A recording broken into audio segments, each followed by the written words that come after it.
Hey everybody, welcome back to the channel. Welcome back to Thursday's Training Tip. My name is CB Harris.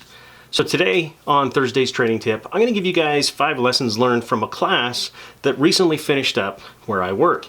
Now this is a class of, they call it an assaulters course, and this is a kind of a specialized military SWAT type team that has a mission stateside.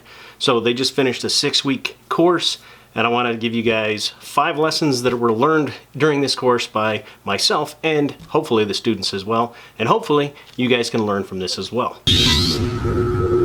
So first up, press checks on rifles. You can do a press check on a rifle, on an M4. Easy, just pull back on the charging handle slightly, look and see if there's brass.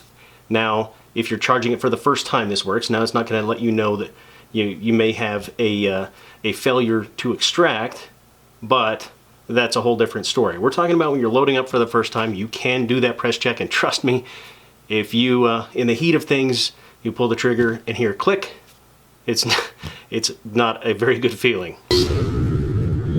Number 2, the bore axis of your rifle and the optics on the rifle are different. So they're viewing things from a slightly different angle, I should say.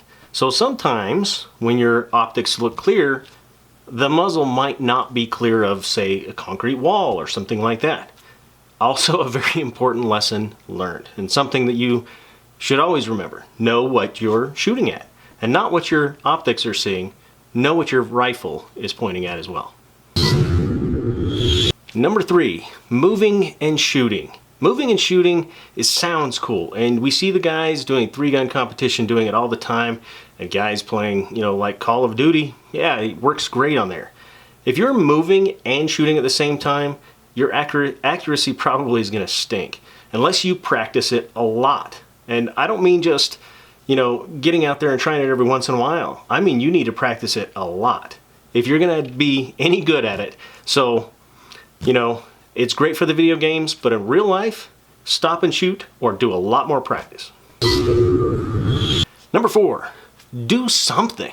For heaven's sakes, if at the time is happening and the bullets are flying, don't just stand there dumbfounded, wondering what's going on, trying to just figure things out.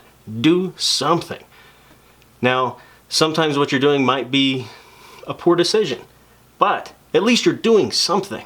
You can make corrections. If you're doing nothing, that is absolutely the worst thing you can do sometimes. So make sure, it's kind of hard to break out of that, because I think a lot of times when I guess the crap hits the fan, you're kind of a little caught off guard and you're surprised and you're just trying to figure out what's going on.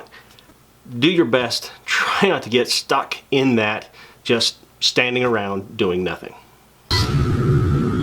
Number 5. Know where your gear is. If you have battle belt, all this stuff set up, know where it is. And the best way to do that is just to keep it simple. For heaven's sakes, if you have every single piece of gear you've ever purchased and you're wearing it, it's going to be hard to remember where it all is. If you're in that line of work where you need to have lots of things, try to keep it simple. Keep the bare minimum that you're required to have on you, and everything else can be in a backpack or something like that. But for heaven's sakes, when you're reaching for a new magazine, fumbling around, searching every pocket is not the time to do that. So that's the show for today. I hope you got something out of it. If you did, be sure to like and share the video. I always appreciate it when you guys do that. If you're not a subscriber, you want to become one, see more videos just like this, find that subscribe button down below, give it a big old click, and then come back next Thursday for another Thursday's Training Tip. And don't forget, Monday, we have the Monday Sit Rep as well. And until next time, take care and be safe.